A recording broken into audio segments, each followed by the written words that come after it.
Mike, thanks. Well, only on News 5, we're hearing from a very brave young woman who, for the last 6 months, has been in a battle to save her toes and part of her feet. Last November, Sarah and her boyfriend Kendall were hiking on Mount Yale. It's about 2 hours west of the Springs. They're experienced hikers. They were dressed properly. They had their GPS unit with them, but on their way down the mountain, something really terrible happened. Ira Cronin has this story. I have grown up in the outdoors. I grew up here in Colorado Springs, and my parents are very outdoorsy. Like I said, 3 older brothers. I've always just been keeping up. Sports have always been a huge part of my life. So Sarah is an incredible story. Sarah was a young, vibrant woman in the prime of her life that suffered a traumatic event and came to us with toes that were black and had dead skin, and we knew that she's an active young woman, wants to keep those toes. Sarah Thelanius' traumatic event was much more than severe frostbite. It all started with a 500-foot fall above tree line on Mount Yale last November. I remember the start of the fall. I remember landing. I remember Kendall keeping me awake, waiting for them. Them was a Chaffee County search and rescue, who Kendall was able to alert with the SOS function on their Garmin. I had multiple cuts and gashes and wounds, and my whole face was fractured. After falling a distance like that, not sustaining any major injuries about my back or my neck or spinal or really any breaks besides my face. By the time search and rescue got to Sarah, conditions were not safe enough to get her off the mountain. So that's where they stayed the night. But with the wind, with the night, just having it gotten dark, they weren't able to get out any sooner. And they brought us down to tree line. They found kind of like a flatter patch, and so they did a campfire overnight. They had me in a sled with heating pads and -degree temperature graded sleeping bags. And then the next morning they got to a spot that they knew they were able to airlift me out. She had to spend the night on the mountain, and the next day was taken by life flight to our Anschutz Medical Campus up in Denver and received care for multiple injuries. Once Sarah's many injuries were stabilized, she was moved to the burn unit to treat her feet and toes. Frostbite is essentially, it's kind of a burn, right? It is. It is a full thickness injury of the skin and the tissue under the skin, and the burn unit is the best place to manage those severe cases like what Sarah had. Monday kind of rolled in, and they're looking at my feet. It wasn't looking good. It looked really bad. So all of her toes had complete loss of the skin, and about 20% of the front part of her foot was also severely injured. And we were also at that point about 5 days after the injury. Kind of in that early stage, amputation was always pretty present, you know. Yeah. It was. So when you think about your active lifestyle, that couldn't have been easy. No, it definitely was a harsh reality in that moment, but from hearing it, I very much accepted it early on. It was something that I made peace with. Accidents happen, mistakes happen. I'm young, I know I'm active, and I just knew that I could come away from it in a way that I would just grow from it. And I'm also Catholic, and my faith has always been really instrumental throughout the entire journey, and I just had a lot of trust and a lot of faith that whatever happened, it would be okay. Once she was discharged in Denver, after several days, her next stop to try and save her toes was the Hyperbaric Medicine Unit here in Colorado Springs. This chamber behind me is an acrylic tube, and we pressurize it with 100% oxygen. The patient sits in there for a total of 90 minutes and breathes in 100% oxygen. That gives their tissue really what we call supernatural levels of oxygen that stimulates growth factors and also helps with oxygen delivery to that tissue that's healing. And the multiple skin grafts that Sarah got over the past 3 months has been key in helping those heal. In very layman's terms, you've explained to me, it's kind of like taking them down in pressure to kind of below sea level. It kind of compresses everything. It does some magic things with oxygenation and blood. At sea level, the weight of the air around us is what we call 1 atmosphere.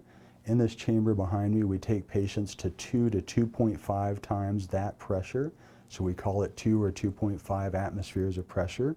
And then breathing in 100% oxygen instead of 21% like we are now, we achieve very high levels of tissue oxygenation, which helps with healing and stimulating those growth factors. What's it like to go in?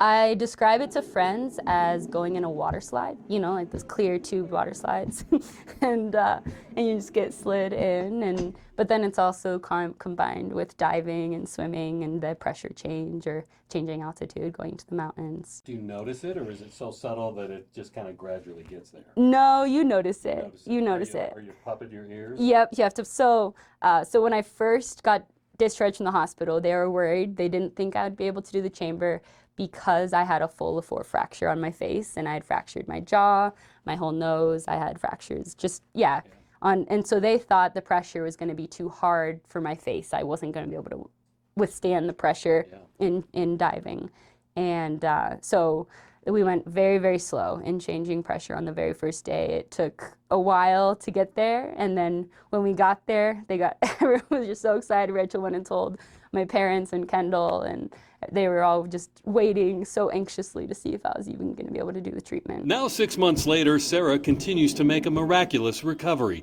thanks to so many people. Medicine is a multidisciplinary team sport, and in Sarah's case, it really is from the search and rescue guys in Chaffee County to the air evacuation life for flight guys that flew her, the Anschutz team, and then here we have the happiest patients in the hospital.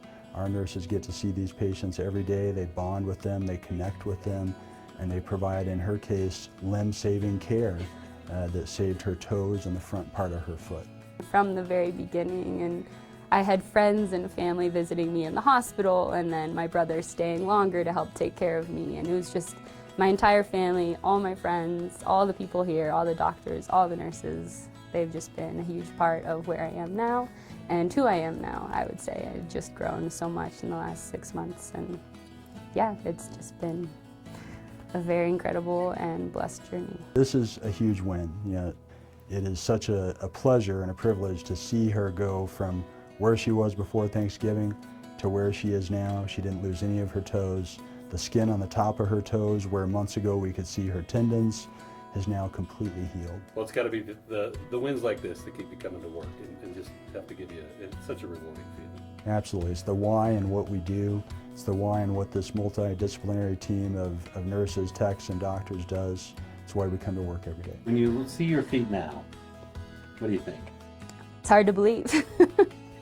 I couldn't even look at my feet when I was first getting out of the hospital. I had to hold pillows, my brothers would distract me, and my dad was doing my wound care from the very beginning since we got discharged from the hospital twice a day. Sometimes it took a couple hours just because he was so diligent, and for each treatment it was just, and then I'd be in here for 3 hours, so just very long days and just very heavily focused on healing, and I had a great team of people around me. But looking at it now, it's hard to believe.